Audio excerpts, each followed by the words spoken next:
Episode की start होती है आसुना और किरीटो के मिलने से और वो कहती है मुझे पता था अगर मैं तुम्हें यहाँ अकेले छोड़कर चले जाती तो तुम यहाँ रोते रह जाते। और फिर किरीटो कुछ नहीं कहता है और उसका हाथ पकड़ता है और दोनों एक दूसरे को घूरने लगते हैं। और आसुना किरीटो का गले लगते हुए कहती है हम दोनों वापस लौटेंगे तो जरूर से एलिस हम पर काफी गुस्सा करेगी। किरीटो कहता है हाँ पर हम इन मेमोरीज सबको नहीं भूलेंगे तो सब सही होगा। आसुना कहती है हाँ हम सबको उन्हें नहीं भूलना है, अगर हम उन सभी को याद रखेंगे तो सब सही जाएगा। और फिर आसुना कहती है तो फिर हमें यहाँ पर और कितने साल जीना पड़ेगा। किरीटो कहता है शायद से 200 साल। आसुना कहती है मैं तुम्हारे साथ 1000 साल भी काफी आराम से बिता सकती हूँ। अच्छा चलो फिर निकलते हैं यहाँ से। किरीटो कहता है चलो फिर इस नए वर्ल्ड को थोड़ा एक्सप्लोर करते हैं। और वे दोनों अपना पंख खोलते हुए वहाँ से निकल जाते हैं। हम रियल वर्ल्ड में अगस्त 1 2026 का साल देख पाते हैं। हम देख पाते हैं लोग मीडिया को उस दुनिया के फर्स्ट आर्टिफिशियल इंटेलिजेंस एआई से मिलवाते हैं जिसका की नाम है एलिस और सब लोग उसका फोटो ले रहे होते हैं। एलिस वहाँ पर स्कूल यूनिफॉर्म में आती है बिल्कुल ही इंसानों की तरह और वो अपना सर झुकाते हुए उन्हें कहती है रियल वर्ल्ड के लोगों अब सबसे मिलकर अच्छा लगा और वो अपना इंट्रोडक्शन उन्हें देती है। रीटो के फ्रेंड्स सब उसे टीवी में देख रहे होते हैं और सिलिका कहती है वो तो हमारा स्कूल का ड्रेस पहने हुई है। स्बेथ कहती है हाँ वो सुना की तरह ड्रेस अप करना चाहती थी। उसका फर्स्ट चॉइस थी कि वो अंडरवर्ल्ड में कैसा कपड़ा पहनती थी नाइट वाली वो बनवाना चाहती थी। फिर वे हंसने लगते हैं और वे कहते हैं ये तो बिल्कुल ही सेम लग रही है।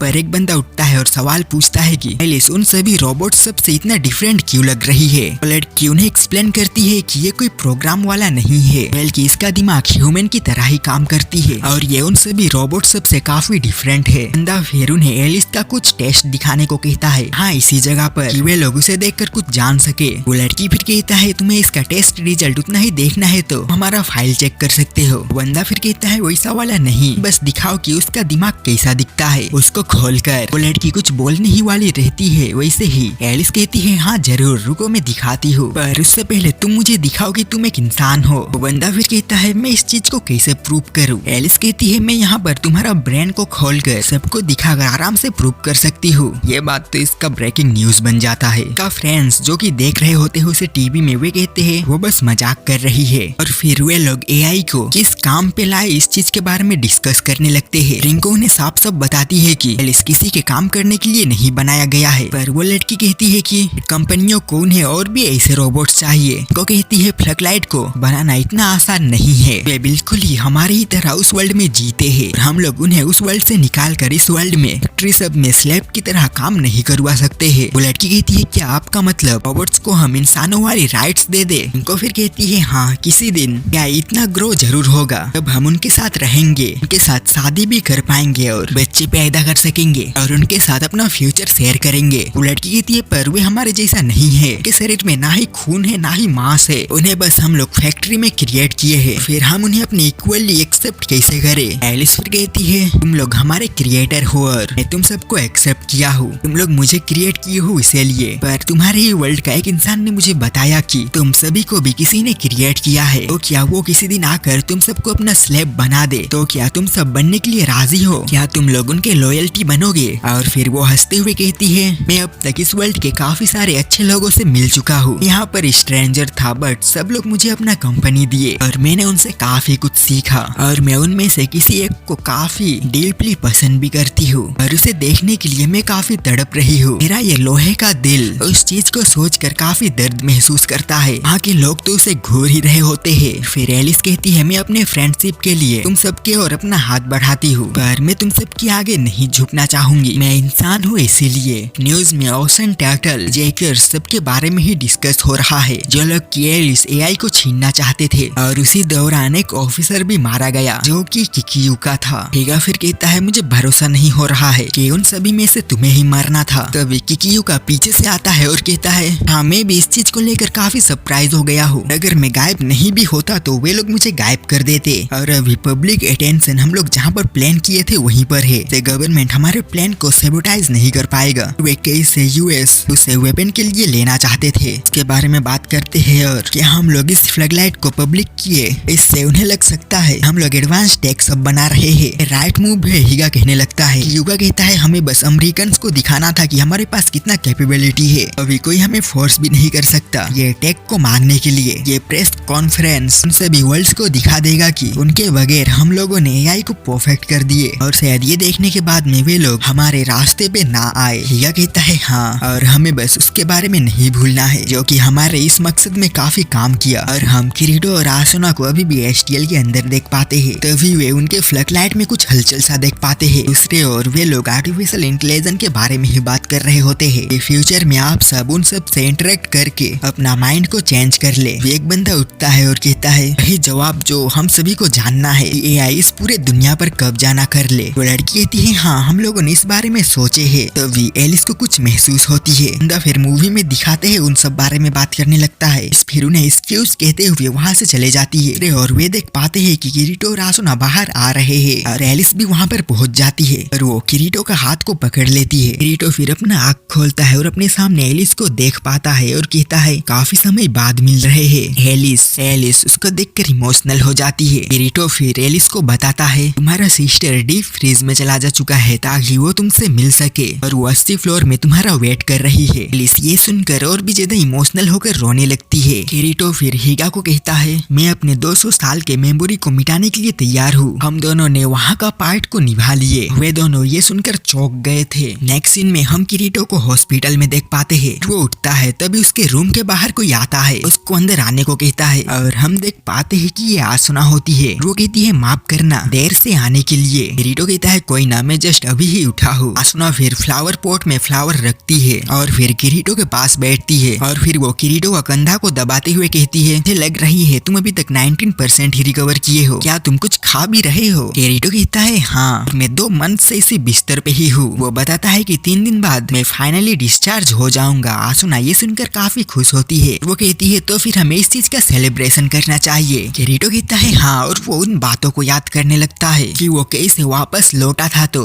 उसको देखकर काफी रो रहे थे, और उसका टीचर भी काफी खुश लग रही थी, और उनका काफी धूमधाम से स्वागत भी किया गया। और ह्यूमन टेरिटोरी और डार्क टेरिटोरी का रिश्ता इन्होंने और भी मजबूत किए, और फिर वहाँ के आगे का इन्हें कुछ भी याद नहीं है। और किरीटो यही चीज को सोचकर इमोशनल हो जाता है। आसुना कहती है कोई बात नहीं, डीप डाउन इनसाइड हमारे मेमोरीज में वो हमेशा याद रहेगी। हम यूजियो का आवाज भी सुन पाते हैं। वो कहता है चिंता मत करो, मत रो और स्टे कूल। किरीटो कहता है हाँ, तुम सही कह रहे हो, हम उनसे और कभी जरूर मिलेंगे। तभी वहाँ पर किकियुका पहुँचता है, और वो कहता है मैं सुना तुम जल्दी यहाँ से डिस्चार्ज होने वाले हो, इसका सेलिब्रेशन तो बनता है। किरीटो उसे कहता है तुम जो बताने आए हो वो सब मुझे आकी ने बता चुका है। किकियुका कहता है मैं उसके लिए नहीं आया हूँ, तुम मतलब कोमा से निकलने के कुछ हफ्ते बाद ही काफी फास्टली रिकवर कर लिए। आसुना उससे पूछती है सब लोग सोच रहे हैं कि आप मर चुके हैं, क्या आप अब रिटायर होंगे? वे लोग रिंको को अभी इंचार्ज बना चुके हैं, आप वहाँ पर और वापस नहीं जा सकते हो। कियुका कहता है तुम्हें मेरे बारे में चिंता करने का जरूरत नहीं है, मैं बैकग्राउंड में हमेशा काम करता रहूंगा, और अभी मेरा जॉब है ओशन टर्टल और अंडरवर्ल्ड को सेफ रखने का। किरीटो पूछता है तो अब अंडरवर्ल्ड का क्या होगा? कियुका कहता है अभी भी सब कुछ सही नहीं हुआ है, गवर्नमेंट का नजर अभी भी वहाँ पर है, और वे रेत को डिसमेंटल करने के बारे में सोच रहे हैं, और वे एलिस को सील कर देंगे, वे लाइट क्यूब क्रिस्टल को रीसेट कर देंगे। आसुना कहती है वे ये कैसे कर सकते हैं? किरीटो कहता है आप ये बिल्कुल भी होने नहीं दे सकते, है ना?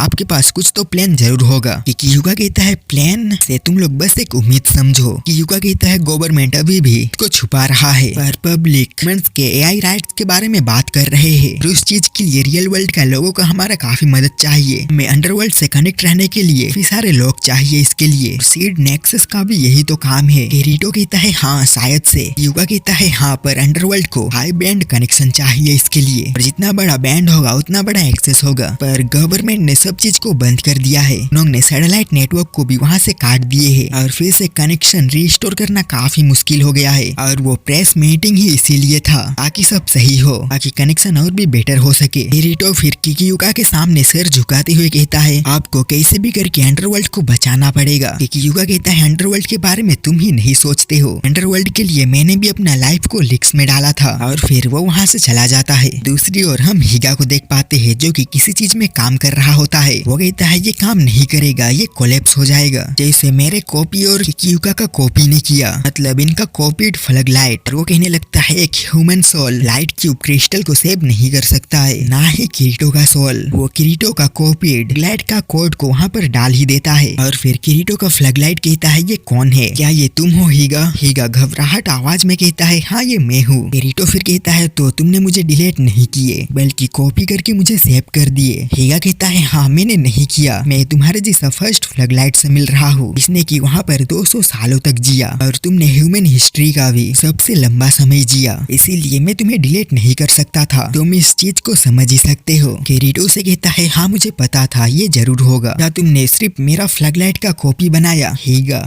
कहता है हाँ इतना टाइम में मैं बस तुम्हारा ही कर पाया। किरीटो कहता है अच्छा। वो कहता है क्वीन जो कि आसुना थी, हम लोगों ने इसके बारे में बात किए थे, अगर वो कॉपीड होती तो वो खुद को ऑटोमेटिकली डिलीट कर देती, और अगर हम दोनों ही कॉपीड हुए होते तो हम अपना बचे हुए टाइम में अंडरवर्ल्ड और ह्यूमन वर्ल्ड को मिलाने में जुड़ जाते। कहता है क्या होता अगर तुम सिर्फ कॉपीड होते, क्या तुम दोनों ने इसके बारे में बात नहीं किए? किरीटो कहता है हाँ अगर ऐसा होता तो मैं बस अंडरवर्ल्ड को प्रोटेक्ट करता और उसके लिए फाइट करता। हीगा पूछता है क्या का फाइट? किरीटो कहता है अंडरवर्ल्ड का सिचुएशन अभी बिल्कुल भी सही नहीं है ना? हीगा कहता है हाँ। किरीटो कहता है अंडरवर्ल्ड काफी पावरलेस है, उसे मेंटेनेंस की सख्त जरूरत है, वो हार्डवेयर में चलता है, उसे नेटवर्क चाहिए और उस चीज को चलाने के लिए उसे रियल वर्ल्ड का लॉक चाहिए होता है। यह कहता है हाँ पर हम लोग लाइट क्यूब क्रिस्टल को इधर उधर नहीं ले जा सकते हैं और अभी ओशन टर्टल को गवर्नमेंट कंट्रोल कर रहा है, वे कभी भी पावर कट करके उस जगह को डिस्ट्रॉय कर दे सकते हैं। हीटो पूछता है कब तक वहाँ का रिएक्टर चलने वाला है? हीगा बताता है शायद से 4-5 साल लग सकता है। रीटो कहता है तब तक हम लोग आउटसाइड इंटरफेरेंस करते रहेंगे, तब तक वो वहाँ पर चलता रहेगा। हीगा कहता है पर टर्टल सिस्टम में कोई भी वेपन नहीं है। किरीटो कहता है तुम्हें चिंता करने का कोई जरूरत नहीं है, मैं फाइट करूंगा। हीगा कहता है पर हम लोग किसी भी तरीके से अभी वहाँ से कनेक्ट नहीं कर सकते हैं, सारा सैटेलाइट लिंक भी कट चुका है। किरीटो कहता है मेरे पास और एक लिंक है, उसका यूज करेंगे। हीगा कहता है क्या?